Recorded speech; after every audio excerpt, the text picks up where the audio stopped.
Hello everyone, welcome to study access.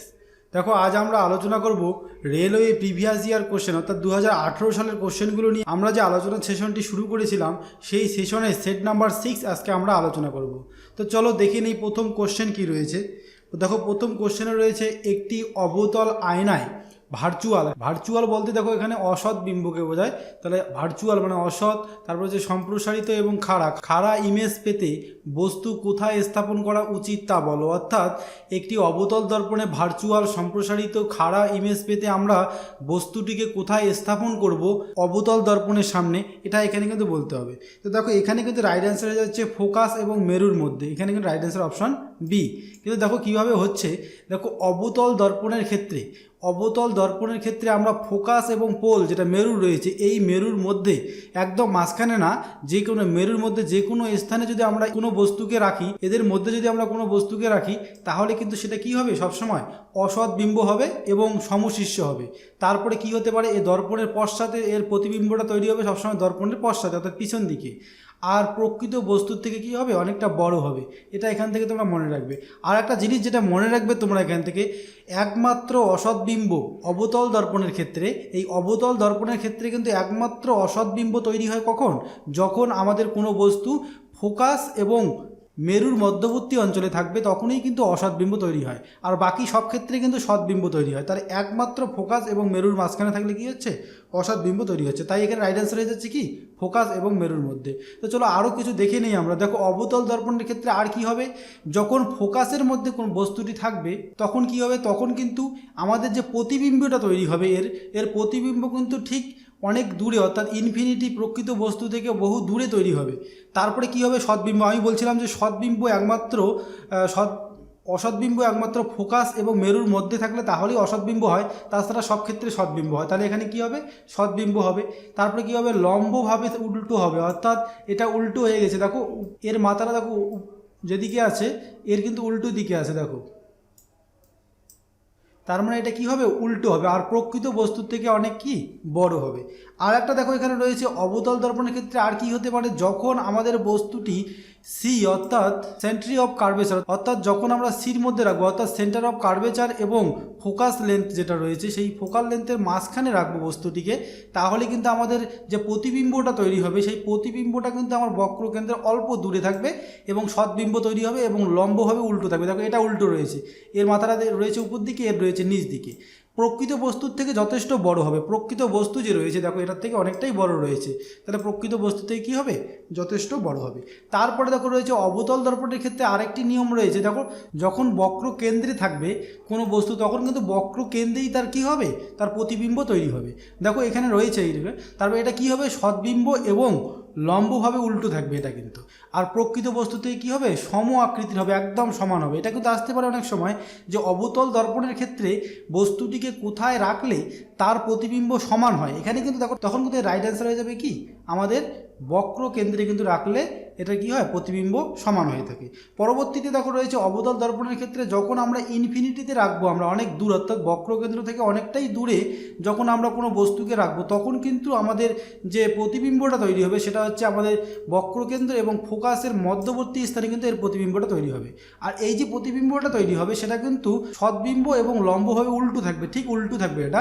আর প্রকৃত বস্তু থেকে কী হবে, ছোট হবে, অনেকটাই ছোট হবে। দেখো এটা বড় রয়েছে অনেকটা প্রকৃত বস্তু, আর এটা দেখো প্রতিবিম্বটা কিন্তু অনেকটাই ছোট রয়েছে।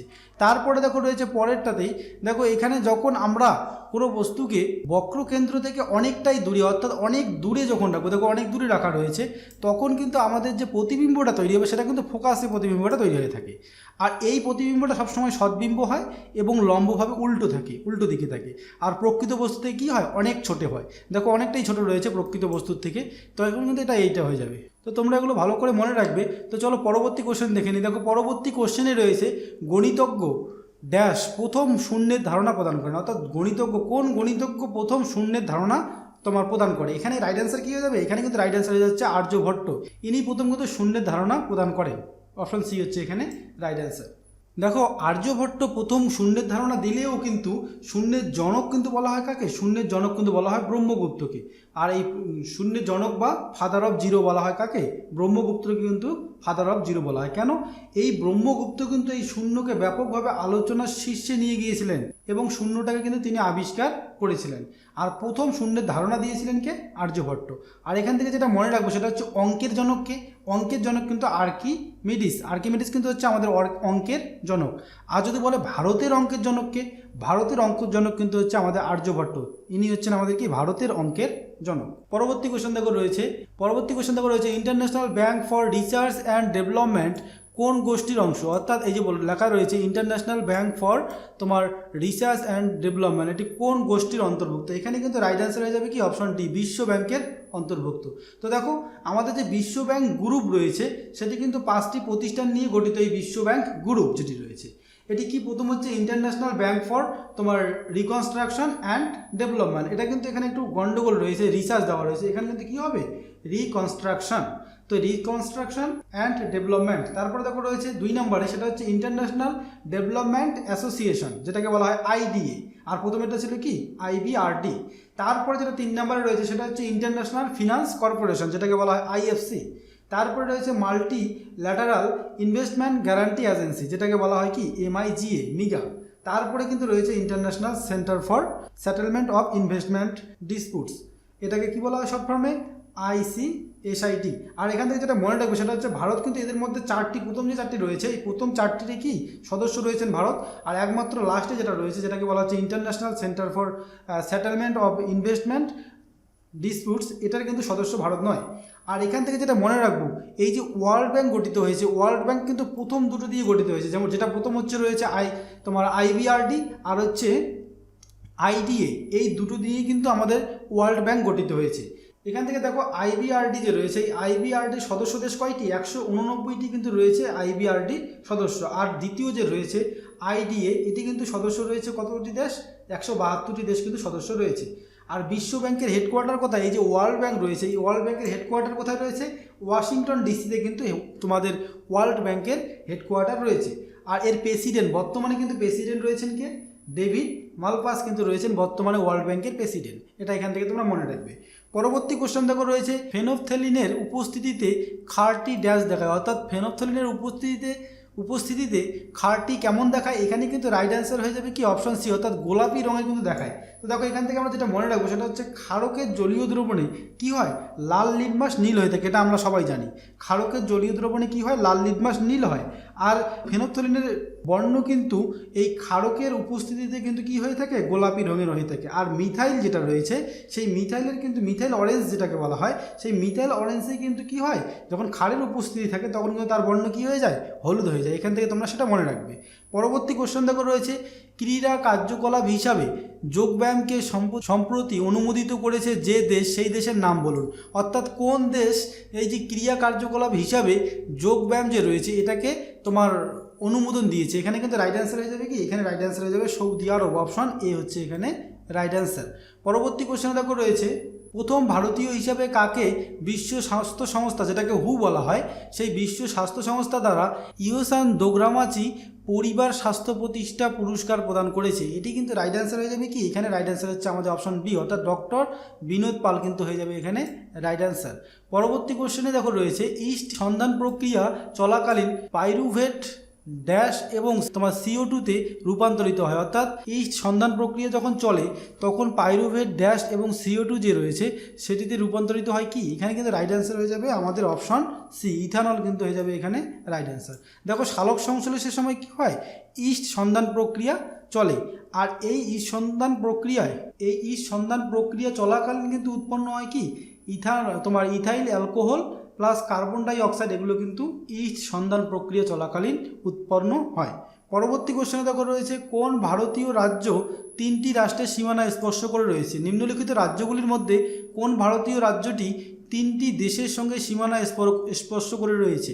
এখানে রাইট অ্যান্সার কোনটি হবে? এখানে কিন্তু সিকিম হয়ে যাবে রাইট অ্যান্সার। দেখো আমরা ম্যাপটা দেখে দিচ্ছি, ম্যাপটাতে দেখো তোমরা একমাত্র সিকিম এখানে রয়েছে। দেখো এই অপশানগুলোর মধ্যে এই সিকিমের সঙ্গে কিন্তু 3টি দেশের সীমানা রয়েছে। দেখো একদিকে রয়েছে এদিকে তোমাদের নেপাল, তার পূর্ব দিকে রয়েছে ভুটান, আর একদম উত্তর দিকে রয়েছে কি? চীন। এই 3টি দেশের সঙ্গে সীমানা রয়েছে। আর এখানে যে হিমাচল প্রদেশ রয়েছে, হিমাচল প্রদেশের সঙ্গে একমাত্র কিন্তু চীনের সীমানা রয়েছে। তারপরে দেখো রয়েছে উত্তরাখণ্ডের সঙ্গে 2টি রয়েছে, একটা হচ্ছে উত্তর দিকে চীন, তারপরে আমাদের পূর্ব দিকে রয়েছে নেপাল। তারপরে রয়েছে দেখো বিহার, বিহারের সঙ্গে দেখো একমাত্র নেপালের সীমানায় রয়েছে। তাহলে এখানে যে অপশানগুলো দেওয়া রয়েছে তার মধ্যে কিন্তু সিকিম হয়ে যাবে এখানে রাইট অ্যান্সার। আর এখানে ওয়েস্ট বেঙ্গল যে রয়েছে, ওয়েস্ট বেঙ্গলের সঙ্গেও কিন্তু 3টি দেশ রয়েছে, একটা হচ্ছে এদিকে নেপাল, তারপরে এদিকে রয়েছে ভুটান, তারপরে এই দিকে দেখো রয়েছে পূর্ব দিকে বাংলাদেশ। এই 3টি দেশ কিন্তু পশ্চিমবঙ্গের সঙ্গেও রয়েছে, কিন্তু এখানে পশ্চিমবঙ্গ অপশনে নেই, তাই এখানে রাইট অ্যান্সার হয়ে গেল কি সিকিম হয়ে গেল এখানে রাইট অ্যান্সার। পরবর্তী কোশ্চেনে দেখো রয়েছে অ্যাসিড কাচের পাত্রে সংরক্ষণ করা হয় এবং পাত্রে ধাতুর পাত্রে কিন্তু করা হয় না, এর কারণ কি? দেখো অ্যাসিড কাচের পাত্রে সংরক্ষণ করা হয় কিন্তু ধাতুর পাত্রে করা হয় না, এটার কারণ কি? এখানে রাইট অ্যান্সার হয়ে যাবে কি, এখানে কিন্তু রাইট অ্যান্সার হয়ে যাচ্ছে আমাদের অপশন এ, অর্থাৎ ধাতুর পাত্রে কি হয়, ধাতুর সাথে কিন্তু অ্যাসিড প্রতিক্রিয়া করতে পারে, তাই কিন্তু আমাদের কি করা হয়, অ্যাসিড ধাতুর সঙ্গে তোমার প্রতিক্রিয়া করে বলেই কিন্তু এটাকে কি করা হয়, ধাতুর পাত্রে কিন্তু করা হয় না, এটা কি করা হয়, কাচের পাত্রে সংরক্ষণ করা হয়। পরবর্তী কোশ্চেন দেখো রয়েছে ইস্ট ইন্ডিয়া মিশনের জন্য ডেভেলপার এবং ছাত্রদের জন্য কোন সংস্থা 1,30,000 বৃত্তি প্রদান করেছে? এখানে কিন্তু রাইট অ্যান্সার হয়ে যাবে কি, গুগল কিন্তু হয়ে যাবে এখানে রাইট অ্যান্সার। এটা তোমরা খুব ভালো করে মনে রাখবে, গুগল কিন্তু হয়ে যাবে এখানে রাইট অ্যান্সার।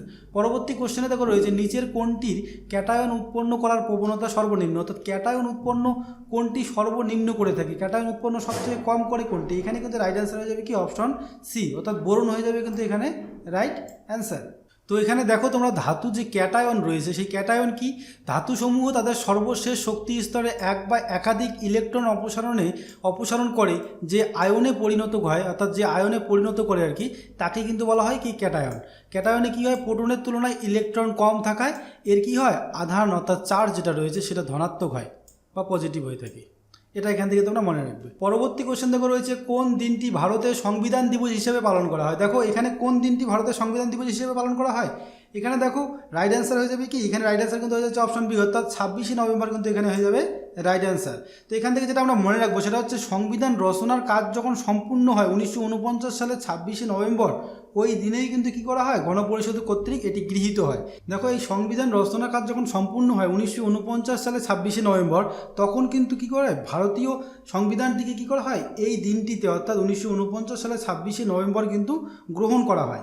আর এই গণপরিষদে ভারতীয় সংবিধান গৃহীত হওয়ার সাথে সাথে কি হয়, কার্যকর হয় নাগরিকতা, তারপরে নির্বাচন, তারপরে হচ্ছে কার্যনির্বাহী সংসদ ইত্যাদি কয়েকটি বিশেষ বিষয়ে কিন্তু সংশ্লিষ্ট বিধি ব্যবস্থা কার্যকর হয়। আর এই জন্যই এই 26শে নভেম্বরটিকেই কি বলা হয়, সংবিধান দিবস হিসেবে কিন্তু পালন করা হয়ে থাকে। পরবর্তী কোশ্চেন দেখো রয়েছে 1 কেজি কঠিন পদার্থকে সেটি তরল দশায় পরিণত করার জন্য যে পরিমাণ তাপশক্তির প্রয়োজন হয় তাকে কি বলা হয়?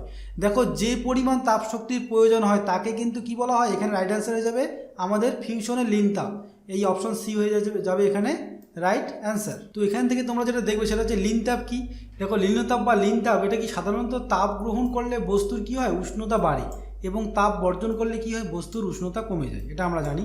কিন্তু পদার্থের অবস্থার পরিবর্তনের সময় যদি তাপ গ্রহণ এবং বর্জন করে বা বর্জন করা সত্ত্বেও যদি বস্তুর উষ্ণতার পরিবর্তন ঘটে না, যেহেতু এই তাপের কোনো কি হয় বাহ্যিক প্রকাশ নেই, তাই কিন্তু একে কি বলা হয়, লিন তাপ বলা হয়।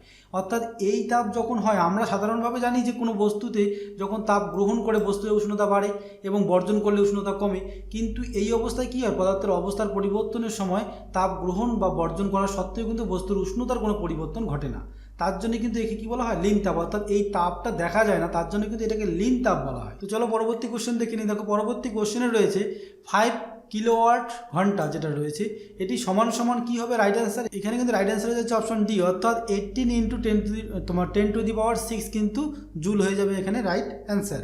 পরবর্তী কোশ্চেনে দেখো রয়েছে ঝিল্লি দলবেহারা কোন ক্রিয়ায় তার তোমার কৃতিত্বের জন্য সুপরিচিত, অর্থাৎ কোন ক্রিয়ার সঙ্গে ইনি জড়িত রয়েছেন? এই ঝিল্লি দলবেহেরা ইনি কিন্তু কোথায় রয়েছেন, ওয়েট লিফটিংয়ের সঙ্গে কিন্তু জড়িত রয়েছেন, অপশন সি হয়ে যাচ্ছে এখানে কিন্তু রাইট অ্যান্সার। দেখো 2019 সালে ভাবনা টোকেকারে ওয়েট লিফটিংয়ে কিন্তু পরপর 4টি স্বর্ণপদক জয় করেছিলেন, আর ভারত তথা গোটা বিশ্বকেই প্রায় তাক লাগিয়ে দিয়েছিল এই 4টি স্বর্ণপদক জয় করে। তার জন্য কিন্তু এই ভাবনা টোকেকারে ইনিও কিন্তু খুব আসার চান্স রয়েছে যে ভাবনা টোকেকারে কোন ক্রিয়ার সঙ্গে যুক্ত বা তিনি কোন রাজ্যে রয়েছেন, এটা কিন্তু খুব আসার চান্স রয়েছে।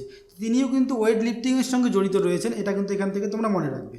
পরবর্তী কোশ্চেনে দেখো রয়েছে কোন সালে জাতীয় গ্রামীণ স্বাস্থ্য মিশন যেটা রয়েছে, যেটাকে বলা হয় ন্যাশনাল রুরাল হেলথ মিশন, সেটি কিন্তু কি হয়, ভারতে চালু হয়, অর্থাৎ কোন সালে চালু হয়? এখানে কিন্তু রাইট অ্যান্সার হয়ে যাবে আমাদের অপশন সি, অর্থাৎ 2005 সালে কিন্তু এটি চালু হয়, যেটাকে শর্ট ফর্মে কি বলা হয়, NRHM কিন্তু বলা হয়ে থাকে। পরবর্তী কোশ্চেন দেখো রয়েছে ভারতে বর্তমান স্বরাষ্ট্রমন্ত্রী বলতে কিন্তু এখানে 2018 সালের কথা বলা রয়েছে। 18 সালে কে ছিল? 18 সালে কিন্তু ছিল রাজনাথ সিং, ইনি কিন্তু ছিলেন ভারতের স্বরাষ্ট্রমন্ত্রী। বর্তমানে কে রয়েছেন? বর্তমানে কিন্তু অপশন এ যেটা রয়েছে অমিত শাহ, ইনি কিন্তু বর্তমানে আমাদের স্বরাষ্ট্রমন্ত্রী রয়েছেন। অপশন এ হবে এখানে রাইট অ্যান্সার। পরবর্তী কোশ্চেন দেখো রয়েছে অ্যান্টিমনি এবং আর্সেনিক নিম্নলিখিত বিভাগের অন্তর্গত। কোন বিভাগের অন্তর্গত? এখানে কিন্তু রাইট অ্যান্সার হয়ে যাবে কি? অপশন বি হচ্ছে এখানে রাইট অ্যান্সার, উপধাতুর অন্তর্গত কিন্তু রয়েছে। তো এখান থেকে তোমরা দেখে নাও যে উপধাতু কাকে বলে। যে সকল মৌল কোনো সময় ধাতুর মতো আচরণ করে এবং কোনো সময় অধাতুর মতো আচরণ করে তাদেরকে কি বলা হয়? অর্ধধাতু বা উপধাতু কিন্তু বলা হয়। যেমন মনে করো একটা সিলিকন রয়েছে, উপধাতু রয়েছে কিন্তু 8টি। আর্সেনিক, তারপরে অ্যান্টিমনি, গ্যালিয়াম, তারপরে হচ্ছে জার্মেনিয়াম, তারপরে হচ্ছে তোমার টেলুরিয়াম, তারপরে রয়েছে পোলোনিয়াম, তারপরে বোরন, তারপরে রয়েছে সিলিকন। এগুলি কিন্তু সব হচ্ছে কি আমাদের উপধাতু। এই নামগুলো তোমরা খুব ভালো করে মনে রাখবে। দেখো তারপরে কোশ্চেন রয়েছে জোরে আঘাত করলে ধাতু থেকে কিছুক্ষণ বাঁচতে থাকা শব্দ তোমার উৎপন্ন হয়। অর্থাৎ ধাতুতে যখন জোরে আঘাত করা হয়, আঘাত করার পরে কী হয়? ধাতু থেকে কিছুক্ষণ বাঁচতে থাকা একটা শব্দ উৎপন্ন হয়। সেই ধাতু যে রয়েছে সেই ধাতুর ধর্মকে কি বলা হয়? এটা কিন্তু বলা হয় উচ্চনাদ। এই যে বাজছে, এই বাজাটাকে কিন্তু উচ্চনাদ বলা হয়। অপশন ডি হয়ে যাবে এখানে রাইট অ্যান্সার। পরবর্তী কোশ্চেন দেখো রয়েছে ড্যাশে মেমোরিয়াল নির্মিত হয়েছিল যেখানে পঞ্চম জর্জ 2011 সালে ভারতের সম্রাট ঘোষিত হয়েছিলেন। এখানে রাইট অ্যান্সার কোনটি হবে? এখানে কিন্তু রাইট অ্যান্সার হয়ে যাচ্ছে আমাদের অপশন সি, অর্থাৎ দি করোনেশন দরবার, এটি হয়ে যাবে এখানে রাইট অ্যান্সার। পরবর্তী কোশ্চেনে দেখো রয়েছে নিম্নলিখিত কোন ক্ষেত্রে উৎকর্ষের জন্য সম্মানজনক দ্রোণাচার্য পুরস্কার দেওয়া হয়? দেখো দ্রোণাচার্য পুরস্কার কোথায় দেওয়া হয়? এখানে কিন্তু রাইট অ্যান্সার হয়ে যাচ্ছে আমাদের কি? খেলাধুলায় কিন্তু এই দ্রোণাচার্য পুরস্কারটি দেওয়া হয়ে থাকে। তো দেখো কোন ক্ষেত্রে কোন পুরস্কার দেওয়া হয় সেগুলো কিন্তু আমাদের একটা ট্রিকের ভিডিও দেওয়া রয়েছে, তো তোমরা সেটা প্লে লিস্টে গিয়ে দেখতে পারো। আর এই ভিডিওতেও তোমাদের দেওয়া রয়েছে কতগুলো, দেখো কোন ক্ষেত্রে কোন পুরস্কার দেওয়া হয় এবং কত সালে দেওয়া হয়, কত সালে থেকে শুরু হয় এটা দেওয়া, সেটা কিন্তু আমাদের এখানে দেওয়া রয়েছে। দেখো নোবেল দেওয়া হয়, যেটা পদার্থবিদ্যা, রসায়ন, চিকিৎসা, সাহিত্য এগুলোর ক্ষেত্রে কিন্তু নোবেল দেওয়া হয়, সেটা 1901 সাল থেকে চালু হয়েছে। আর তারপরে আর কিছু দেওয়া হয় নোবেল, আর একটা দেওয়া হয় অর্থনীতিতে দেওয়া হয়, সেটাও এই অর্থনীতিতে দেওয়া কিন্তু অনেক পরে চালু হয়। এটা চালু হয় 1969 সালে, কিন্তু অর্থনীতিতে নোবেল দেওয়া চালু হয়। এটা কিন্তু আসতে পারে যে অর্থনীতিতে নোবেল দেওয়া চালু হয় কত সাল থেকে? 1969 সাল থেকে কিন্তু অর্থনীতিতে নোবেল দেওয়া চালু হয়। আর অস্কার যে রয়েছে, এই অস্কার চলচ্চিত্রের ক্ষেত্রে কিন্তু দেওয়া হয় এটা, আর এটা দেওয়া শুরু হয় কত সাল থেকে? 1929 সাল থেকে কিন্তু এটা দেওয়া শুরু হয়। আর তারপরে রয়েছে দেখো ম্যান বুকার, এটি সাহিত্যে দেওয়া হয়, এটা দেওয়া হয় কিন্তু 1969 সাল থেকে। তারপরেই দেখো রয়েছে পুলিৎজার, যেটা সাংবাদিকতার ক্ষেত্রে দেওয়া হয়, এটা কিন্তু 1917 সালে দেওয়া হয়। তারপরে রয়েছে গ্র্যামি অ্যাওয়ার্ড, এটি দেওয়া হয় সঙ্গীতের ক্ষেত্রে একমাত্র। এগুলো কিন্তু সব মোস্ট ইম্পর্টেন্টগুলো দেওয়া রয়েছে এখানে। দেখো এটি কিন্তু সঙ্গীতের ক্ষেত্রে দেওয়া হয়, আর এটা দেওয়া হয় 1959 সালে। তারপরে রামন তোমার ম্যাক্সেসে, এটি কিন্তু দেওয়া হয় কতগুলো ক্ষেত্রে, দেখো রয়েছে অনেকগুলো ক্ষেত্রেই দেওয়া হয়, এগুলো তোমরা দেখে নেবে। এটি কিন্তু 1958 সাল থেকে দেওয়া শুরু হয়েছে। এরপরে দেখো রয়েছে কলিঙ্গ, এটাও ততটা ইম্পর্টেন্ট নয়। তারপরে রয়েছে অ্যাবেল পুরস্কার, এটা একটা ইম্পর্টেন্ট, যেটা গণিতের ক্ষেত্রে দেওয়া হয়, এটা দেওয়া হয় 2003 সাল থেকে শুরু হয়েছে। তারপরে দেখো রয়েছে ভারতরত্ন, এটা কলা, সাহিত্য, বিজ্ঞান এই ক্ষেত্রে দেওয়া হয়, এটা 1954 সাল থেকে দেওয়া শুরু করা হয়েছে। তারপরে রয়েছে পদ্মবিভূষণ, যেটা দেওয়া হয় কিসের মাধ্যমে? সেটা হচ্ছে সাধারণ কাজের জন্য, যে কোনো ক্ষেত্রে অসাধারণ কাজের জন্য, এমনকি সরকারি কর্মচারীদের ক্ষেত্রেও কিন্তু এটা দেওয়া হয়। এটা 1954 সাল থেকে দেওয়া শুরু হয়। তারপরে পদ্মভূষণ, এটা 1954 সাল থেকে দেওয়া শুরু হয়। এটা কিন্তু যে কোনো ক্ষেত্রে বিশিষ্ট কাজের জন্য দেওয়া হয়। পদ্মশ্রী, এটাও একই রকম। তারপরে পরমবীর চক্র কোন ক্ষেত্রে? এটা কিন্তু ভালো করে মনে রাখবে, সেটা হচ্ছে সেনাবাহিনী অসামান্য তোমার সাহসিকতার ক্ষেত্রে কিন্তু এই পরমবীর চক্র দেওয়া হয়ে থাকে। এটা কিন্তু 1947 সাল থেকে দেওয়া হয়। তারপরে রয়েছে বীর চক্র, এটা যুদ্ধক্ষেত্রে বীরত্বমূলক কাজের জন্য দেওয়া হয়, এটা 1947 সাল থেকে দেওয়া হয়। তারপরে দেখো রয়েছে আরও কতগুলো, সাহিত্য একাডেমি, তারপরে জ্ঞানপীঠ, তারপরে হচ্ছে দাদা সাহেব ফালকে, তারপরে রাজীব খেলরত্ন, তারপরে অর্জুন পুরস্কার, তারপরে রয়েছে সরস্বতী সম্মান, তারপরে ব্যাস সম্মান, দ্রোণাচার্য, এই যে খেলাধুলার সঙ্গে, যেটা 1985 সাল থেকে দেওয়া শুরু হয়। তোমার খেলাধুলা খালি নয়, এটা কিন্তু খেলাধুলায় প্রশিক্ষণ যারা দেয় তাদেরকে কিন্তু এই দ্রোণাচার্য পুরস্কার দেওয়া হয়ে থাকে। তারপরে দেখো রয়েছে ধ্যানচাঁদ পুরস্কার, এটা কিন্তু প্রাক্তন খেলোয়াড়গুলোকে দেওয়া হয় এই ধ্যানচাঁদ পুরস্কার, এটা কিন্তু ভালো করে মনে রাখবে। আর এটা 2002 সাল থেকে দেওয়া শুরু হয়েছে এই ধ্যানচাঁদ পুরস্কার। এগুলো খুব ইম্পর্টেন্ট কিন্তু, এটা তোমরা ভালো করে মনে রাখবে। তারপরে দেখো রয়েছে মহাত্মা গান্ধী শান্তি পুরস্কার, যেটা শান্তি এবং সমন্বয়ের ক্ষেত্রে দেওয়া হয়, 1995 সাল থেকে শুরু হয়েছে। তানসেন পুরস্কার, এটা একটা খুব ইম্পর্টেন্ট, যেটা সঙ্গীতের ক্ষেত্রে দেওয়া হয়, 2000 সাল থেকে দেওয়া শুরু করেছে। অশোক চক্র পুরস্কার দেওয়া হয় সেনাবাহিনীর বীরত্ব ও সাহসিকতার ক্ষেত্রে, এটা তোমার 1952 সাল থেকে দেওয়া শুরু হয়েছে, এটা তোমরা এখান থেকে মনে রাখবে। পরবর্তী কোশ্চেন দেখো রয়েছে গতিশক্তি সর্বদা, অর্থাৎ গতিশক্তি সর্বদা কি হয়ে থাকে, এখানে কিন্তু রাইট অ্যান্সার হয়ে যাবে ঋণাত্মক, কিন্তু এই গতিশক্তি সর্বদা ঋণাত্মক হয়ে থাকে। তো দেখো এখানে রয়েছে সংজ্ঞাটা, সেটা আগে দেখে নেই। দেখো কোনো গতিশীল বস্তু তার গতির জন্য কাজ করার যে সামর্থ্য লাভ করে তাকে কি বলা হয়, গতিশক্তি বলা হয়। তারপরে দেখো নিচে দেওয়া রয়েছে যে কোনো গতিশীল বস্তু স্থির অবস্থায় আসার পূর্ব পর্যন্ত যে পরিমাণ কাজ করতে পারে তার দ্বারা বস্তুটির গতিশক্তি কি করা হয়, পরিমাপ করা হয়। আর পদার্থবিজ্ঞানে গতিশক্তি বলতে কি বোঝায়, কোনো বস্তুর গতির কারণে কাজ করার যে সামর্থ্য হয় বা সামর্থ্য যে লাভ করে তাকেই কিন্তু বোঝানো হয়। আর এখান থেকে যেটা আমরা মনে রাখবো সেটা হচ্ছে গতিশক্তি কিন্তু সবসময় কি হয়, ধনাত্মক হয়, ঋণাত্মক হয় না কেন সেটা এখান থেকে আমরা মনে রাখবো। দেখো গতিশক্তির সূত্র কি, 1/2 ইন্টু mv², অর্থাৎ এটা হচ্ছে ভর আর ভি হচ্ছে কি এখানে বেগ। দেখো যে কোনো ক্ষেত্রে ভর কি হয়, সবসময় ভর তো পজিটিভ হবে, কখনোই ভর কি শূন্য হবে বা ভর কখনোই কিন্তু নেগেটিভ হবে না, ভর কিন্তু সবসময় কি হবে, পজিটিভ হবে। আর বেগ যে রয়েছে, বেগকে যদি আমরা নেগেটিভও ধরি বা ঋণাত্মকও ধরি, এটাকে যদি নেগেটিভ ধরি ভর তোমার বেগকে, এটাকে যখনই আমরা স্কোয়ার করবো তখনই কি হয়, এটাকে যখন দুইবার গুণ করা হবে তখনই কিন্তু মাইনাসে মাইনাসে কী হয়ে যায়, প্লাস হয়ে যায়। আর তার জন্যই কিন্তু আমাদের গতিশক্তি কখনোই ঋণাত্মক হতে পারে না। তাহলে দেখো ভর তো কখনো ঋণাত্মক হবেই না, আর যদি বেগ যদি ঋণাত্মক হয়ও তবু কিন্তু একে যখনই স্কোয়ার করা হবে, দুইবার গুণ করা হবে, তখন কিন্তু মাইনাসে মাইনাসে কী হয়ে যাচ্ছে, প্লাস হয়ে যাচ্ছে, অর্থাৎ কখনো ঋণাত্মক থাকছে না। তার জন্যই কিন্তু বলা হয় গতিশক্তি কখনোই কি ঋণাত্মক হয় না। পরবর্তী কোশ্চেনে দেখো রয়েছে নিচের কোনটি পার্সিদের পবিত্র গ্রন্থ, অর্থাৎ নিম্নলিখিতগুলির মধ্যে কোনটি পার্সিদের পবিত্র গ্রন্থ, এখানে কিন্তু রাইট অ্যান্সার হয়ে যাবে অপশন ডি, জেন্দা আবেস্তা কিন্তু হবে এখানে রাইট অ্যান্সার, অর্থাৎ জেন্দ আবেস্তা কিন্তু এখানে হয়ে যাচ্ছে রাইট অ্যান্সার। আর এখান থেকে যেটা মনে রাখবো, গ্রন্থ সাহেব কাদের তোমাদের পবিত্র গ্রন্থ, এটা কিন্তু শিখদের কিন্তু পবিত্র গ্রন্থ হচ্ছে কি তোমার গ্রন্থ সাহেব। তারপরে দেখো রয়েছে কুরআন, এই কুরআনটা কার পবিত্র গ্রন্থ, এটা কুরআন, এটা কোরআন অ্যাকচুয়ালি, এটা কার পবিত্র গ্রন্থ, এটা কিন্তু হচ্ছে আমাদের মুসলিমদের কিন্তু পবিত্র গ্রন্থ হচ্ছে কোরআন। তারপরে রয়েছে দেখো গীতা, গীতা কিন্তু আমাদের হিন্দুদের পবিত্র গ্রন্থ হচ্ছে গীতা, এটা তোমরা এখান থেকে মনে রাখবে। পরবর্তী কোশ্চেন দেখো রয়েছে সমস্ত বস্তু ড্যাশ একটি শক্তি দ্বারা একটি তরলের মধ্যে নিমজ্জিত হয়, অর্থাৎ কোন শক্তির দ্বারা একটি তরলের মধ্যে নিমজ্জিত হয়, এখানে কিন্তু রাইট অ্যান্সার হয়ে যাচ্ছে প্লাবতা, এই প্লাবতা হয়ে যাবে এখানে রাইট অ্যান্সার। তো দেখো প্লাবতা বলতে কি বোঝায়, প্লাবতা বলতে কিন্তু একটি বস্তু জলে নিমজ্জিত করলে বস্তুর উপর জল কর্তৃক যে ঊর্ধ্বমুখী তোমার লব্ধি বল ক্রিয়া করে সেই বলকেই কিন্তু বোঝায়। আর একে কি বলা হয়, আর্কিমিডিসের সূত্র কিন্তু বলা হয়ে থাকে একে, হ্যাঁ। আর এই প্লাবতা সূত্রে দেখো এখানে ছবিটা দেওয়া রয়েছে, এই যে ছবিতে দেওয়া রয়েছে এটা কিন্তু প্লাবতা, কি হচ্ছে এখানে, এই যে জলটা সবসময় এই যে মধ্যাকর্ষণ শক্তির ফলে এই যে বলটা রয়েছে, এই বলটা সবসময় মধ্যাকর্ষণ শক্তির টানে কিন্তু জলের ভিতরে ঢোকার চেষ্টা করছে।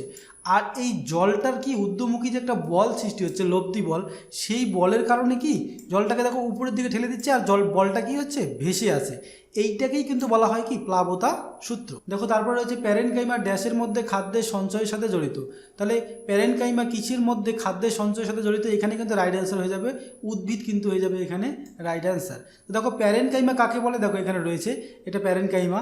আর এখানে দেখো রয়েছে যে সরল স্থায়ী কলার সজীব কোষগুলির কোষ প্রাচীর পাতলা সেলুলোজ দিয়ে গঠিত এবং কোষগুলি গোলাকার বা ডিম্বাকার বা বহুভুজাকার ও কোষান্তর রন্ধ্রযুক্ত হয়, তাকেই কিন্তু বলা হয় কি প্যারেনকাইমা টিস্যু বা প্যারেনকাইমা কলা।